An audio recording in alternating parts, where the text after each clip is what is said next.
సురేష్ గారు, ముందుగా మీకు 24x7 వీక్షకులకి ప్యానెల్లో ఉన్న మిత్రులందరికీ కూడా శుభ సాయంకాలం, నమస్కారం అండి.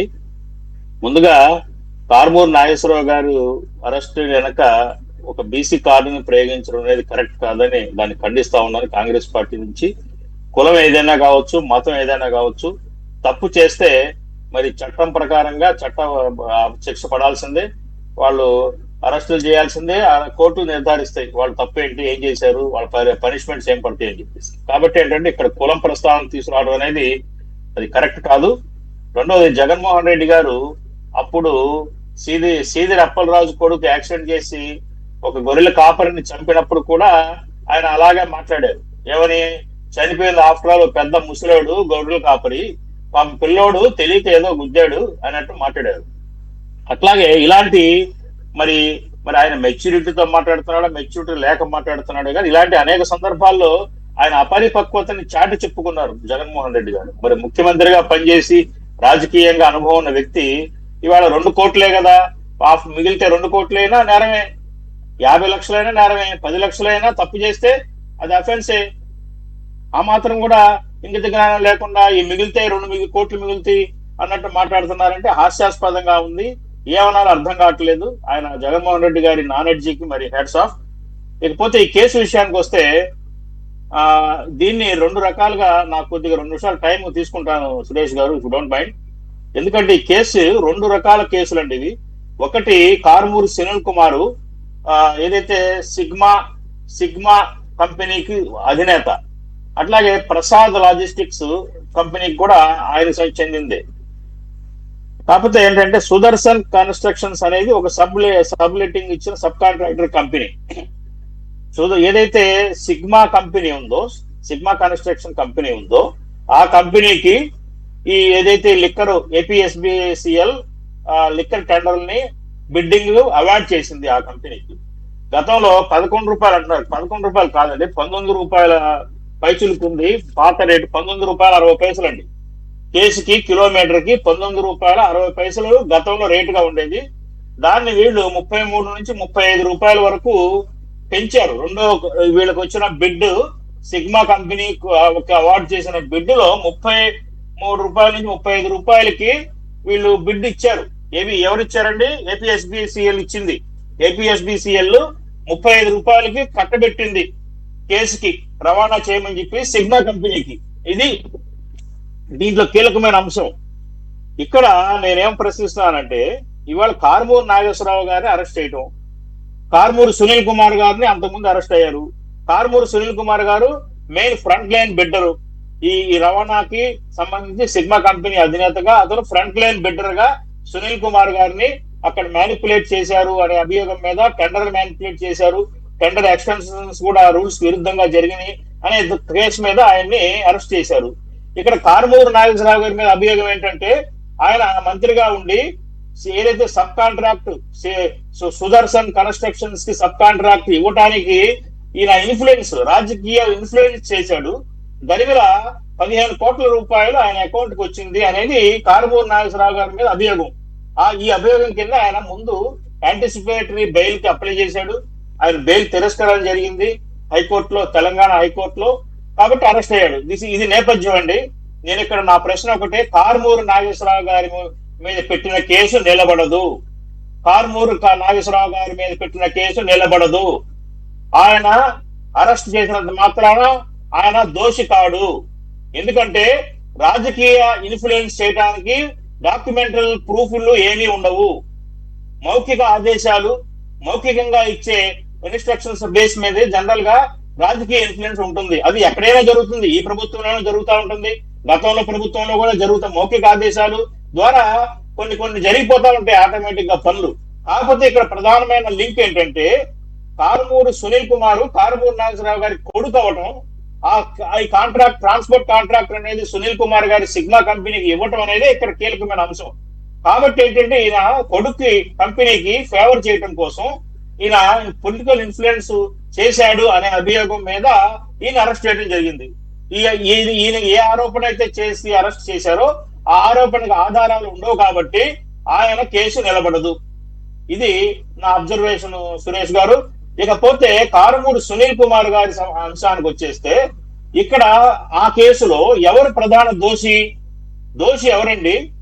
ఇప్పుడు నేను ఒక కాంట్రాక్ట్ కోసం పెడతాను, నేను 35 కాదు కదా 100 రూపాయలు పెడతాను బిడ్, నా ఇష్టం, అది నా ఇష్టం. 100 రూపాయలు పెట్టుకుంటే యాక్సెప్ట్ ఎందుకు చేయాలి నువ్వు? యాక్సెప్ట్ చేసింది ఎవరు? ఏపీఎస్బిసిఎల్ యాక్సెప్ట్ చేసింది 35 రూపాయలకి. ఎందుకు యాక్సెప్ట్ చేసింది? 19 రూపాయలు ఉన్నదాన్ని 35 రూపాయలకి ఏం ప్రలోభాలకు లొంగి నువ్వు యాక్సెప్ట్ చేశావు? ఏపీఎస్బిసిఎల్ అధికారులు చెప్పాలా? అప్పుడు ఎక్సైజ్ శాఖలో ఉన్న ఉన్నతాధికారి కమిషనర్ వాళ్ళు చెప్పాలా? వాళ్ళు దాని బాధ్యత వహించాలి. ఏదైతే బిడ్ ని టెండర్ ని అప్రూవల్ చేసిన అధికారులు, ప్రొసీజర్స్ ని పాస్ చేసిన అధికారులు దీంట్లో ప్రధాన ముద్దాయిలు. టెండర్ పెట్టినవాడు పెట్టుకున్నాడు, నువ్వు ఇవ్వటం నీ తప్పు. అంతేగాని టెండర్ ఎక్కువ రేటుకి నువ్వు తీసుకుంటావు నేరం ఎట్లా అవుతుందండి? ఇది నేరం కాదు. అది కాకపోతే వీళ్ళు ఈడీ పెట్టిన కేసులో అభియోగాలు సునీల్ కుమార్ మీద, సిగ్మా కంపెనీ మీద పెట్టిన అభియోగాలు ఏంటంటే టెండర్ ని రీఫ్రెష్ చేయకుండా ఎక్స్టెన్షన్స్ ని చేసుకున్నారు, డబ్బులు ఇచ్చి లంచాలు ఇచ్చి ఇన్ఫ్లుయెన్స్ చేశారు. అలాగే సబ్లెక్టింగ్ ఏదైతే సబ్ కాంట్రాక్టర్లు సుదర్శన్ కన్స్ట్రక్షన్స్ ఇచ్చారో అది చట్ట విరుద్ధం. ఎందుకంటే ఏదైనా కానీ ఒక కాంట్రాక్ట్ తీసుకున్న కంపెనీ తన కాంట్రాక్ట్ విధుల్ని కానీ, కర్తవ్యాలను కానీ, బాధ్యతలను కానీ వేరే కంపెనీకి ఇవ్వచ్చు, తప్పులేదు. ఇవాళ అమరావతిలో జరిగే ఎల్ఎన్టీ కానివ్వండి, షాపూర్జీ కంపెనీ కానివ్వండి, అనేకమైన పెద్ద పెద్ద కన్స్ట్రక్షన్స్ జరుగుతున్నాయి. ఈ కన్స్ట్రక్షన్స్ కూడా వాళ్ళు ఒక్కడే చేయరండి, 10 మంది సబ్ కాంట్రాక్టర్లు ఉంటారు కింద. మెయిన్ బిడ్డరు, మెయిన్ కాంట్రాక్ట్ తీసుకుంది షాపూర్జీ పూరంజీ అయినప్పటికీ, ఎల్ఎన్టీ అయినప్పటికీ కూడా వాళ్ళు సబ్ కాంట్రాక్టర్లు వేరే వాళ్ళకి ఇస్తారు పని, రకరకాల సెగ్మెంట్స్ గా విభజించి. అది క్వైట్ న్యాచురల్. ఈ బిడ్డింగ్స్ లో, కాంట్రాక్టర్స్ పనుల్లో, వ్యాపారంలో క్వైట్ న్యాచురల్ అది. కాకపోతే అది ప్రభుత్వ అనుమతి పొందాలి. ప్రభుత్వ అనుమతి పొందాలి. ఏదైతే టెండర్ అవార్డ్ చేశారో ఆ అవార్డ్ చేసిన సంస్థ యొక్క నుంచి రిటర్న్ పర్మిషన్ తీసుకోవాలి.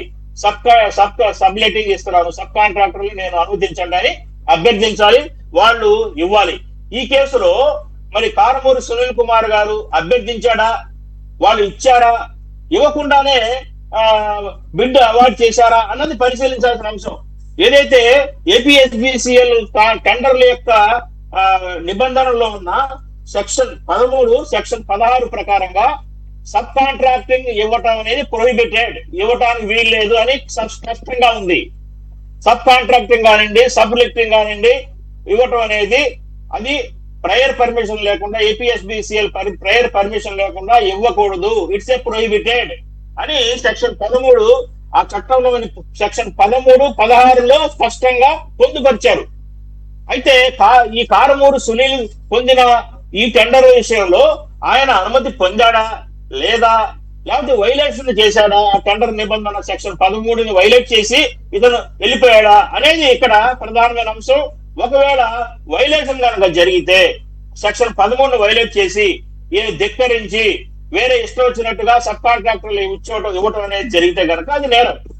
అది నిరూపించబడిన నేరం. దానికి గవర్నమెంట్ 19 రూపాయల నుంచి 35కి మారినందువల్ల గవర్నమెంట్ కి 195 కోట్ల రూపాయలు నష్టం వచ్చింది అనేది ప్రధానంగా ఇప్పుడు వాళ్ళు జరుగుతున్న అభియోగం నడుస్తున్నది.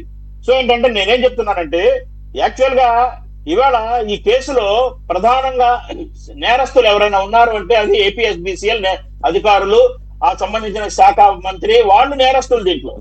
అట్లాగే violation of the tender rules ని వైలేట్ చేసినందువల్ల సునీల్ కుమార్ కూడా నేరస్తుడే. సునీల్ కుమార్ కి శిక్ష పడుతుంది ఆయన గనక ముందస్తు పర్మిషన్ తీసుకోకపోతే. కాబట్టి ఏంటంటే ఇక్కడ చాలా ఇవి కీలకమైన అంశాలండి నా అబ్జర్వేషన్స్ ప్రకారంగా. కాబట్టి ఇక్కడ ఆయన 2 కోట్ల నేరం తిన్నాడా, 10 కోట్లు తిన్నాడా, 15 కోట్లు తిన్నాడా అని కాదు. ఇక్కడ ఈ violation of the tender process లో వైలేషన్స్ అనేది సర్వసాధారణం. ఇవాళ మీరు ఈ రకంగా ఈ విధమైన ఈ ప్రాసెస్, టెండర్ ప్రాసెస్ కనుక మీరు ఫైల్స్ కనుక ఓపెన్ చేస్తే గత 5 ఏళ్లలో, గత ప్రభుత్వంలో కానివ్వండి, ప్రస్తుతం నడుస్తున్న ప్రభుత్వంలో కూడా కోకొల్లలుగా బయటకు వస్తాయండి. ఇలాంటివి కోకొల్లలుగా బయటకు వస్తాయి.